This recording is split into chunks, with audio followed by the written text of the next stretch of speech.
Assalamualaikum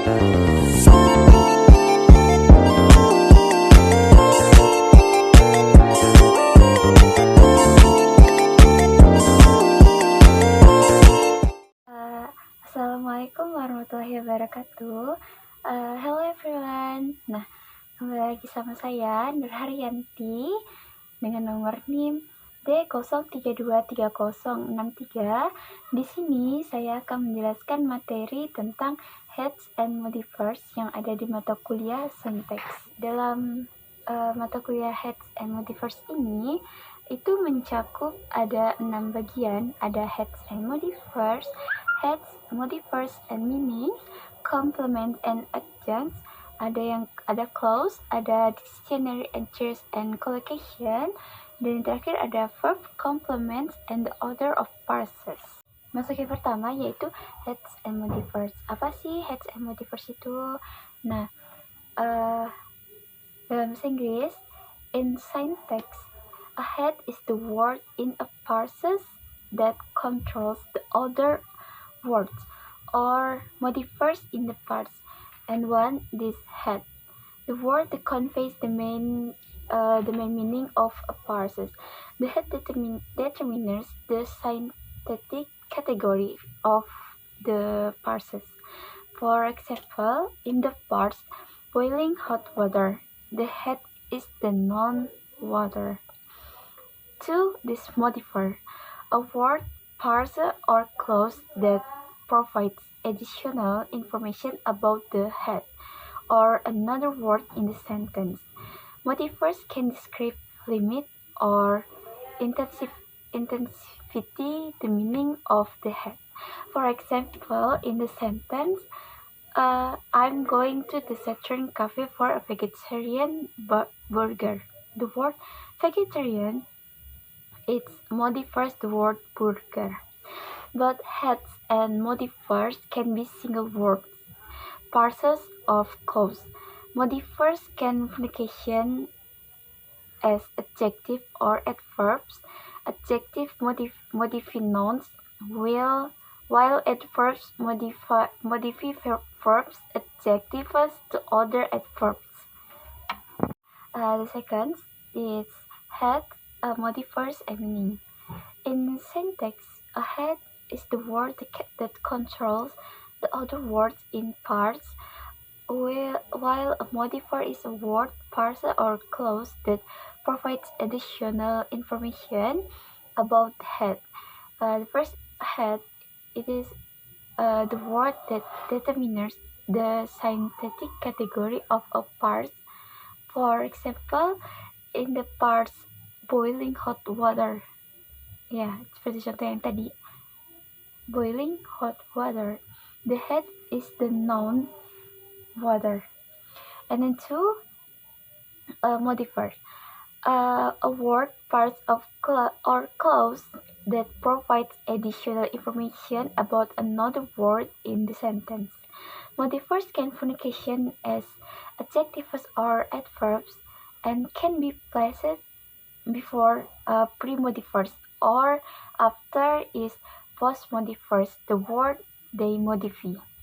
Modifiers can make a sentence more engaging, clearer, or specific. For example, in the sentence, I'm going to the Saturn Cafe for a vegetarian burger. The word vegetarian modifies the word burger. The third, this complements and adjuncts. In syntax, complements and adjuncts are different in their structure, location, and whether they are required to complete the meaning of sentence. A complement is a required element that completes the meaning of its head. For example, in the sentence, he put some salt in the soup. Salt is a complement because it is required to complete the meaning of the verb put. An adjunct is an optional element that adds extra information to the meaning of its after we ate dinner. Actions. An action is an optional element that adds extra information to the meaning of its head.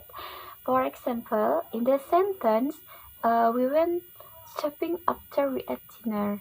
The clause after we ate dinner is an action because it adds extra information, but it's not required. Complement and actions also different in their structure in XTG grammar. Complements are part of the elementary tree anchored by the verb that selects them, while actions are added to structure by adjunction.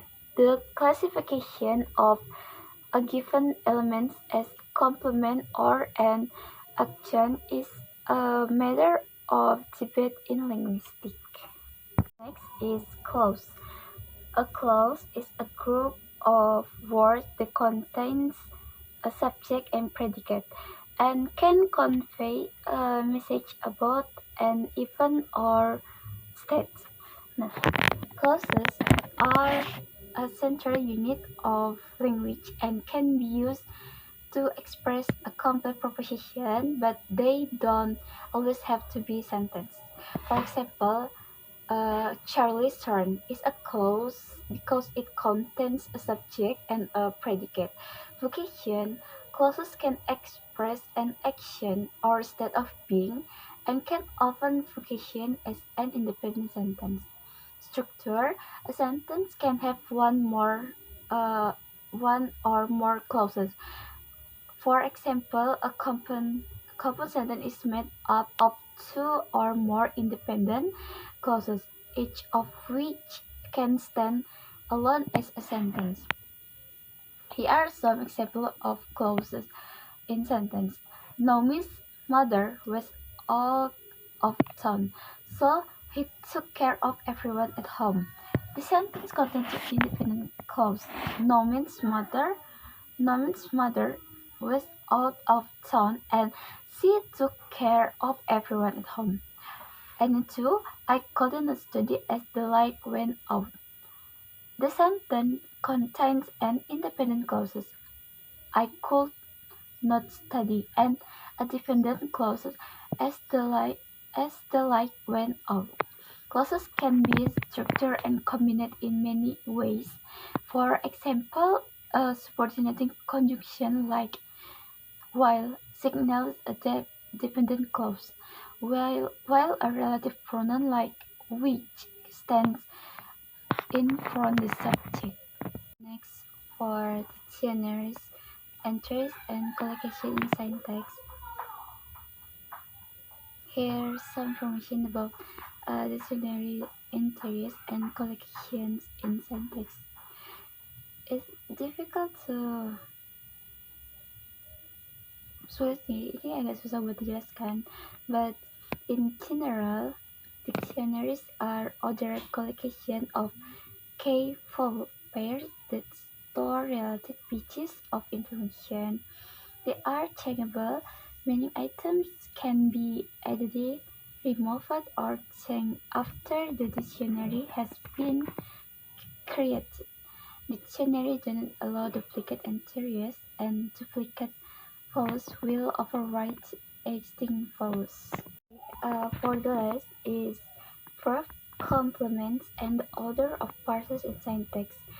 In grammar, a verb complement is a word, part, or clause that follows a verb to provide additional information and strengthen the verb meaning.